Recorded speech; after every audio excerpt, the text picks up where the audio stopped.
Monday edition. It's about myself and Miss Franklin, keeping you company all the way till midnight as per usual. Mondays are packed with everything fun, starting off with our usual book review and this first part of the program, and then we go right into poetry, and then a little bit later we get into the Namibian Swift. That's for 30 seconds. But tonight, in the interest of, because we've been, and especially reaching out, that there's a lack when it comes to Namibian authorship and just the love for Namibian literature. And then now and again, it's very rare to find people that either appreciate Namibian authorship enough to want to actually invest just as much as you would go buy a Milton Boone book for $500 Namibian dollars. I would assume that the same value should be accorded to the Namibian authors as well. We've had the gentleman in studio with us before, I think somewhere late last year, if I'm not mistaken, and that's Namibian Kalangula. This book, this Namibian of Stature, Peter Tanyengenge Kalangula biography, right, by Nelson Tanyengenge Kalangula. This idea,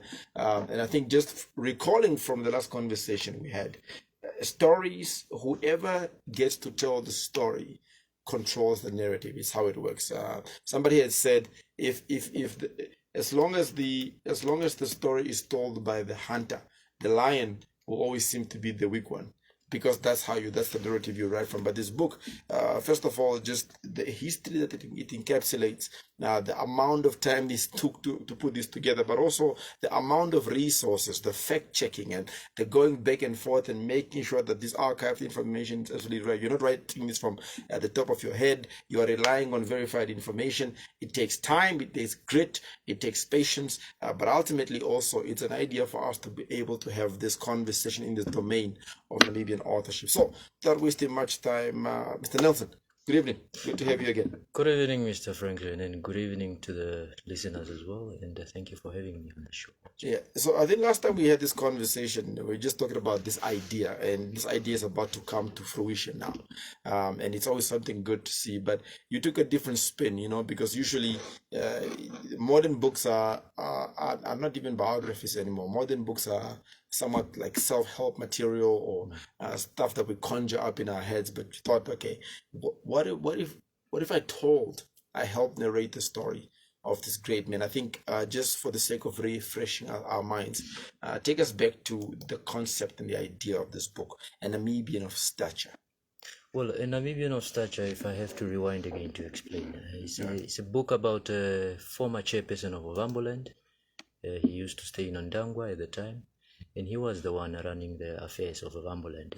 You had sort of like a chief minister at the time. Mm-hmm. But of course, when the administration of those years was going forward, they had what they called the first tier government, mm-hmm. second tier government, and it went forth to third tier government. Mm-hmm. That's sort of like saying they had local authorities in modern times, to call it and such. Yeah. Now Peter was the one that was heading the Ovambo administration up north. Mm-hmm. Now this gentleman, he did that in his instance where he was the sole protector of Ovamboland. There was a lot of activities happening, and of course, especially after 1975, mm-hmm. when there was instability in Angola after they declared their independence from the Portuguese. Yeah. Then that borderline, that side, it became sort of slacked. There was no enough sufficient control, and this is where atrocities started happening. Some from outside and some from inside, from the government at the time. There was a SWATOF that came in to facilitate and of course just to maintain control. But then they too also had a problem because they were causing atrocities against our own people. Mm-hmm. Now this is what Peter was not for. He protected the people in the north against that. Mm-hmm. And he made sure that everyone that was in the north at the time, in Novemberland per se, they reported to a committee that he had formed up. Yeah. And of course, with all the other ministers that he also had in place or head of members of executive committees mm-hmm. at the time. So they were sort of building Ovamboland. If you look at many schools that were built before independence, mm-hmm. they were built under the leadership of Peter Kalangula. Mm-hmm. Many hospitals that you look there, they were also being fought for by Peter Kalangula. So it's sort of like what he did for the whole Namibia through Ovamboland as a head. So he was a man in between the liberation of those that were the gentlemen that were and ladies that were in exile. Yeah. they too did not really understand what he was fighting from. So as a result, when people have different ideology, they will call you puppets. Some Malanda Mbongo, as they call it, Shiwambo, and so forth. So he was not liked by the gentleman in exile as well, and he was in the same time also not liked by the apartheid regime that was there. So he was a man in between, always fighting for the people, talking for them, but then many assassination attempts followed. Yeah. And these are all things that are documented. So I took everything and just put everything together to narrate his story and just to bring the nation a story that was not given enough light. So many people can also learn from this type of stories. We can create better leaders tomorrow. Yes. But let's take a look at perhaps the type of person he was. I mean, outside the office, because you're talking about this idea that sometimes truth in itself is there's this dogmatic idea that truth is the thing that set people free generally. Right. But sometimes the people that pursue that, they themselves don't necessarily get to enjoy that privilege until after the fact. And this is kind of what we're talking about here. But this idea, where was it stemming from for him? Was it a passion that he had just for his own kin? And I'm not talking about kinness in the Shwamba speaking people, but just his brothers and sisters that carried the Namibian blood in them. Was that the place that he was coming from? Exactly. The figure like Peter, first and foremost, he's a religious man. He was a religious man, and he was a clergyman. And of course, he through his career, he started as a teacher also at St. Mary at Odibo. And various other schools. So as a result, he grew to become an administrator in the previous government, and we talk about the 60s back then. And of course, in the 50s, at the time, he was a very young man. So you can see he worked with different type of administrators and government officials at the time, up until he came to learn about saving. So he started as a religious man first, learning how to save for his God, for his people. And then, of course, in the 1970s, 1974, that's when he got interested in joining politics. He started visiting chambers. At the time, the chamber was in Shakati. And of course, this was at the time when the then leader, King Shumba, was assassinated in 1975. So as a result, the Ovambo did not have a sort of leader that could control Ovamboland. So they looked to get Pastor Njoba, who became the leader.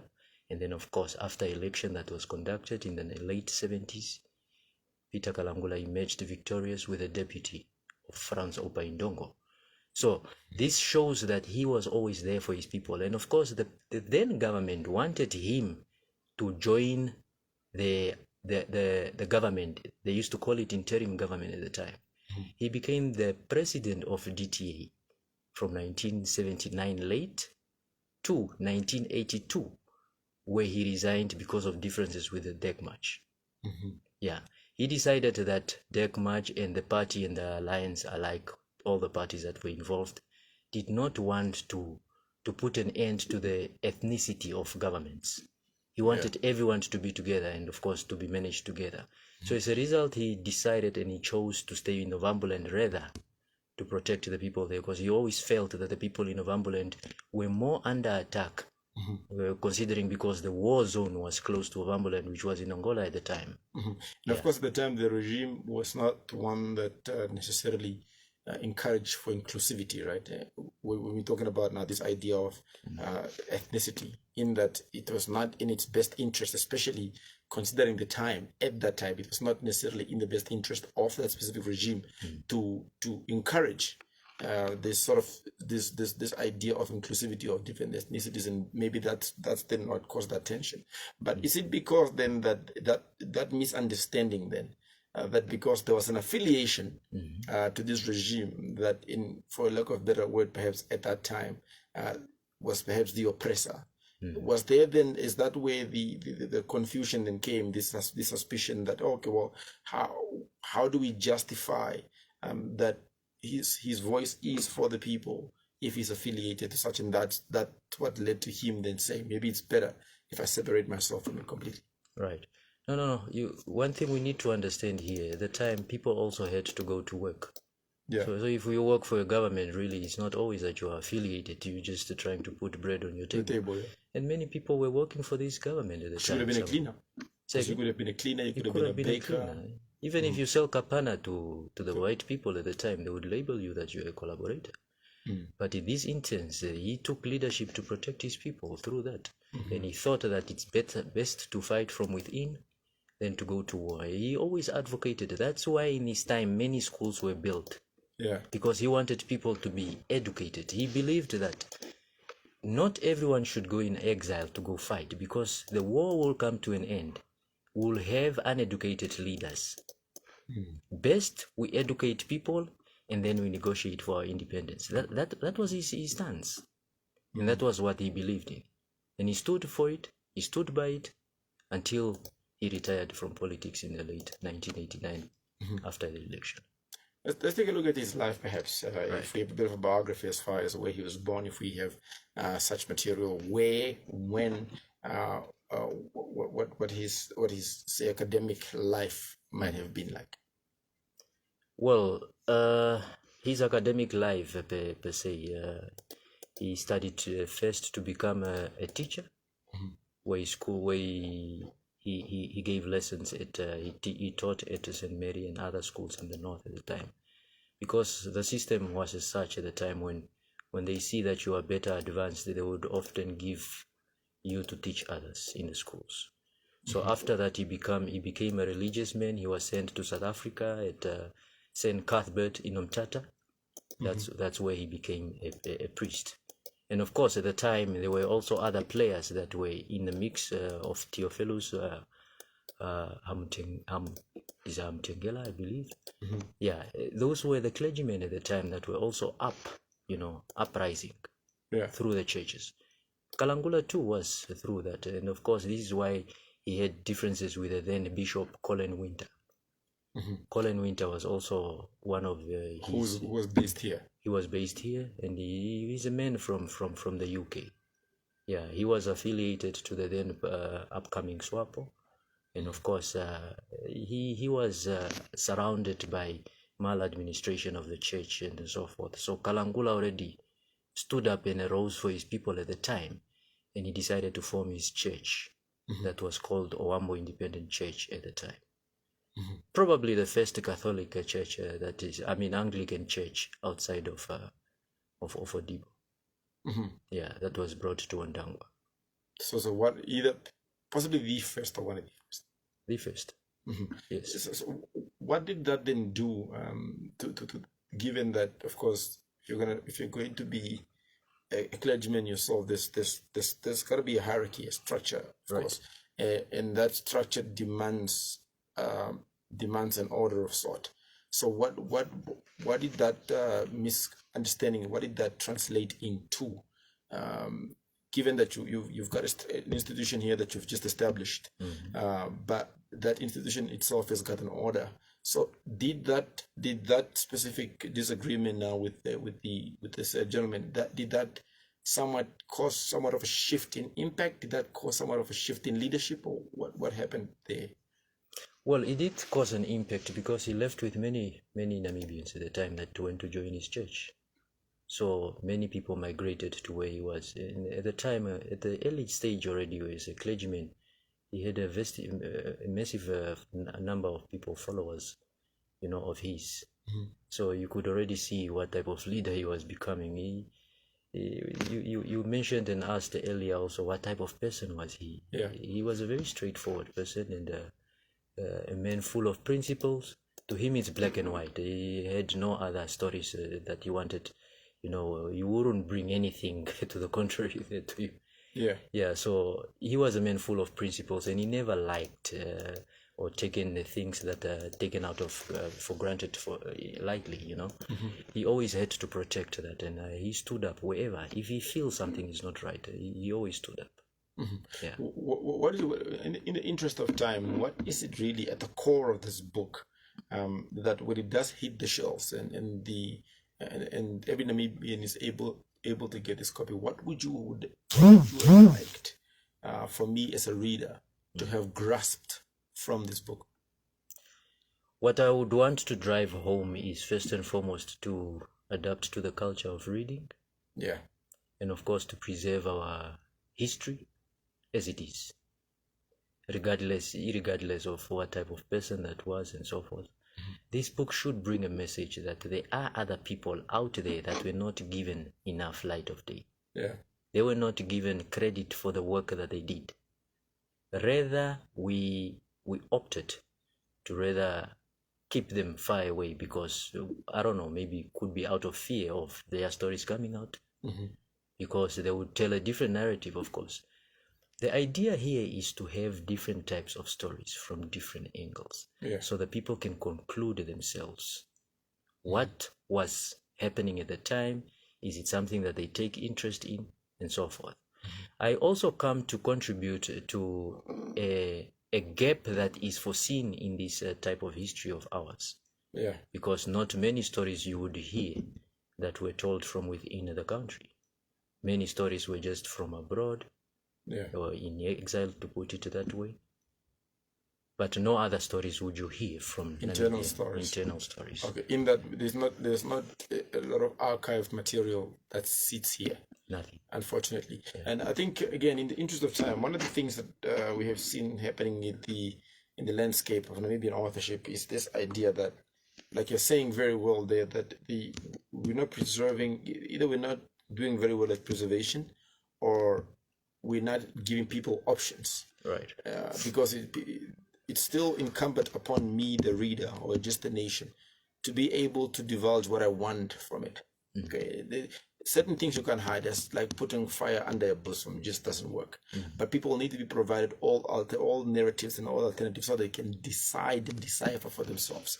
And one would then ask and say, well, does this not you as an author? Because I've realized now that in order for you to be able to think, you must risk being offensive. It's how it works, because it's very difficult for us to have real life conversations and them not being difficult. Sometimes to right a wrong means we need to have a conversation that is difficult, but it's necessary, because these people that are younger now, in the next 150 whatever years time, those people need to have both sides of the coin, or else those who do not study history accurately are doomed to repeat it. From your estimation, would you say that perhaps there is people that perhaps might lack that spirit of courage to say, I know I've got something to say. It might rub a bit of feathers, but unless it's said, it dies and it's buried with that person. Do you think that the industry, in a sense, need more people that are like this? I would say, look, I'm going to narrate the story as is. I'm going to put in the work. Even if it does come off a bit more difficult to digest, it's necessary. It's necessary because people should know. Is the market lacking that right now? I would say true independence is not achieved if some information is deprived to the people. If you give information, at least let them look into whatever they want. And it's sort of like how we have a free press nowadays, so that people can express themselves more, freedom of speech, and as such. There are a lot of people that asked me the similar question also, are you not afraid of your life? Are you not afraid of what? And so forth. But this is not the Namibia that many of our forefathers envisioned, where we get to be silenced because we fear and so. The courage that you speak about is something that we need to own up to. We need to let the people know that we are truly from the land of the brave. I mean, we cannot keep throwing slogans, that land of the brave, but then we are not acting in accordance to the slogan itself. So it is very important that we really need to encourage other people to come forward also and write books. They should not fear. It's okay, because somewhere down the line there is someone that wants to hear the story. And of course we need to get used to speaking about the uncomfortable. It's the only way we'll go forward. Otherwise we'll repeat the same mistakes, and of course we don't get anywhere. We keep repeating and repeating, and there is evidence of repetition of history in the current years that we've been living under after independence. Because history is not told, and there is some lack of checking into history somewhere, if you check somewhere. And of course, history does not end the day the flag is hoisted, because every day we are making history in a sense. Exactly. Yeah, but I've taken some interest also to see that the gentleman, Dr. Job Mpanda, recently showed a letter that he had written to the late President Hage Geingob about taking out and bringing biographies out of our what do you call it, heroes of the liberation struggle, or heroes of our independence, or could be also leaders that are present today. Yeah, this is sort of what it drives to, that we need to write. Ladies and gentlemen, we don't have this information, this kind of information we don't have. I could tell you without missing a heartbeat. I could talk on and on about Carl Jung. I could recite to you Western history, Western biographies, and that's because they have made due diligence to have enough information, whether it's left or right, but enough, sufficient enough, such that the reader, and the Namibian, or at least the Westerner, I am very well informed about both people on the left and on the right, and therefore it's up to me, because what I'm seeing that's happening is that, because we also don't know, when we're talking here, we're talking about how you needed to go to places to get this information, right? Your national archives, you have to call relatives, you've got to go call friends, and sometimes there is that lack of connection between the source that has the information and the one that needs to put that information together, such that you would find, and you go to the archives and say, look, I need information on this specific person, but given whatever narrative was told of this person, some information might be withheld. It's my estimation that is not necessarily healthy, especially for the industry. But let's take a look at what that was like for you, because you've had to get information. Here's how it works. If you're going to write a biography about somebody, it means that it needs to be at best precise. Right. So how was that process like? First and foremost, the gentleman Peter Kalangula, he did sit with his friend at the time, Peter Weber, and they decided that he needs to write at least something about himself. Yeah. But he didn't have that time, so Peter took that whole mission into his hand. So he wrote a few pages on him. Yeah. So when I went to visit him, this is what he presented to me. And he indicated that I might not find him next time, because he's also getting old. Yeah. But lucky enough, he's still alive, and I hope to bring him a copy one day. But after that, I've decided now, let me take it forward and look into the National Archive, perhaps. Started calling. I remember one of the first people I called was his secretary at the time, Mr. Oswald Shibute. And I had a chat with him. He directed me to the right people that could assist. And one of them was also Gwen Lister, and she directed me to the Namibian. Because much of the stories that were told during the newspaper outlets at the time.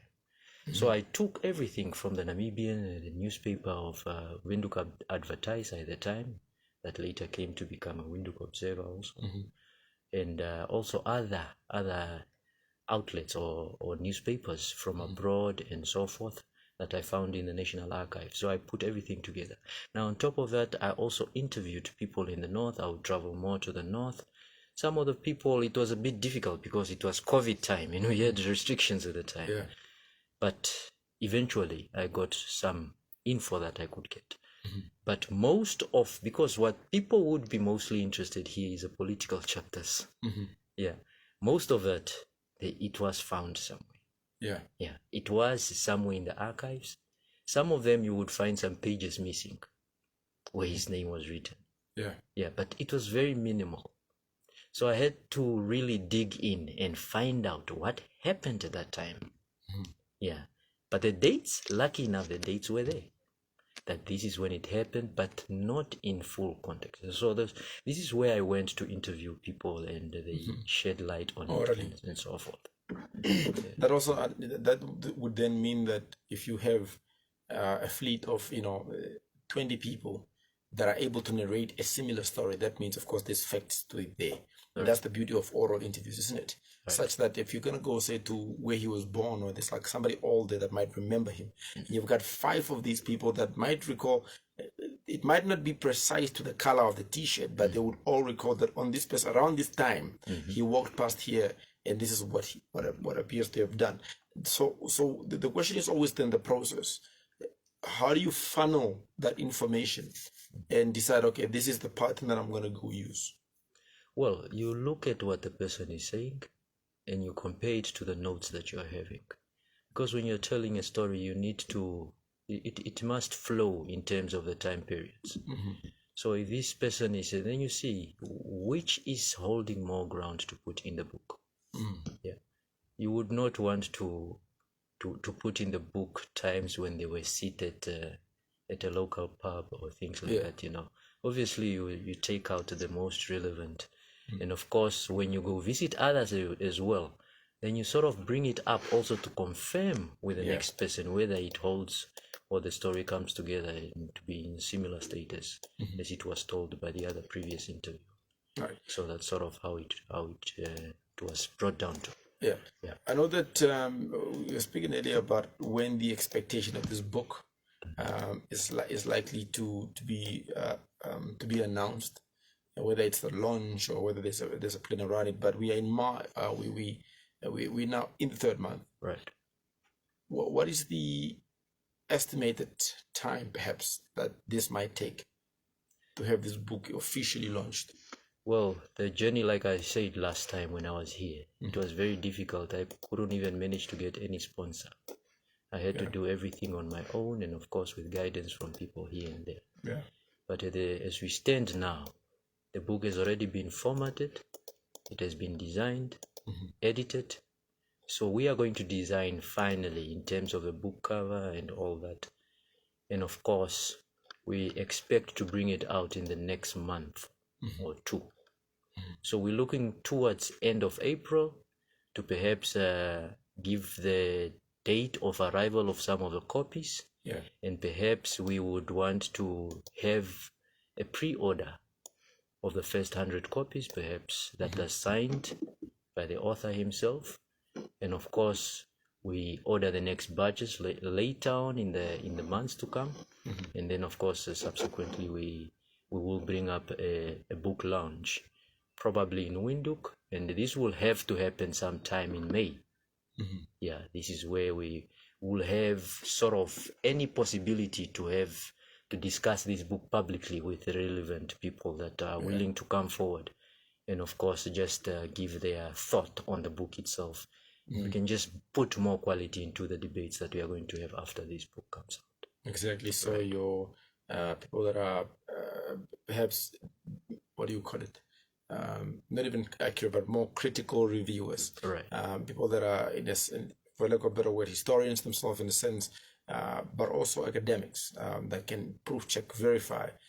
But also, like I think, like you're saying, one of those people is Dr. Job Ampanda, in that it is not a problem. I think I've always thought to not agree. In fact, I don't think structures work very well when it's always yes. It defeats the purpose. But I think books like this, I don't consider it to be a book per se. This is a lesson.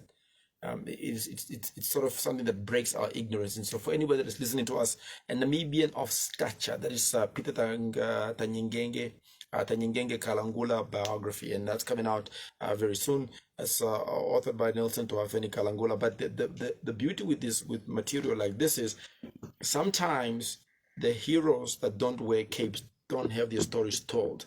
What we're saying is, now that there's an opportunity here to actually tell the story, it needs to be done properly. First of all, in honor, in memory, but also ultimately for factual purposes, such that these books need to be adapted into either curriculums, they need to be able to go into institutions like your higher learning institutions. In fact, why can't they even go into your secondary school levels? Because I've always found it counterproductive that you've got a history book from 1962 that we're teaching these kids, and I have no problem with that, but I'm saying maybe it's time that we also start ingesting our history, and accurately so. Regardless, let the young people be the ones to make that absolute choice. Now, I know that the book has got a social media page for anyone that would like to contact you, maybe to put in a pre-order, to ask a few questions. Maybe you are listening to us and you are from the village that the great Peter Tanyengenge was from, and you would like to give or receive a bit more information. You can find that on your social media handles. That's right. That is the page is a Namibian of Stature, Peter T. Kalangula Biography. That is on Facebook. If you are able to type that in, you should be able to find the page. And equally so also on Twitter. It is also there. There is a page there that we'll use to update under the same name of Namibian of Stature, Peter Kalangula's biography. And of course, we will give updates as we are coming close to a date of releasing this book through these particular pages. And of course, we'll also come and update the national NBC FM through you to actually give the actual date when these books are expected to come here. These copies are expected to come in Namibia, so we can get the people to read and enjoy the read. Exactly. I think next week what we'll be able to do is, if we have somewhat of like a little template of a copy, we'll try and just that's the point of this show, to try and just review some of this information, read it through a bit, and maybe share a bit more history. Today was just to skim off of the surface, but I think as of next week we'll try and get a bit more into the books. How do we encourage reading culture? Well, it needs to spark interest, and some of that would be to actually have material read. And then perhaps have people call in and request, or at least ask questions and such. But nonetheless, today was just the intro of this book. Next week, we're taking a look at the Namibian of Stature Part 2, Peter Tanyengenge Kalangula Biography, written by Nelson Toafeni Kalangula. If you've got more information, please find them on those social media handles. But next week, around the same time, we'll be back right here on NBC National FM. If we are going to encourage reading, I think it's only fair that we start with local authorship. And so, if you love history, if you're a lover of just information, this book is more than just a book. This is something that has taken time. It takes resources, first of all, because you need to go to where these people are. You need to make sure that your information is accurate. So however much this book is going to cost, it's not going to be enough to justify the information in there. It's like a free giveaway, basically. That's what's happening. But nonetheless, Nelson, thank you so much for making time with us. Next week we are back here. Thank you so much, Franklin, and thank you to the listeners as well. Thank you very much. As well, please don't forget, next week Monday we're back again. We're taking a look at part 2 of the Namibian of Stature. That's Peter Tanyengenge Kalangula Biography by Nelson Toafeni Kalangula. The idea is very simple. If we are going to have real life conversations and they are not edgy or they're not offensive, then we are doing something wrong. It's difficult to have real life conversations, or at least to bring truth to the fore without them being difficult. All right, so on the other side of this, we continue. Stay with us.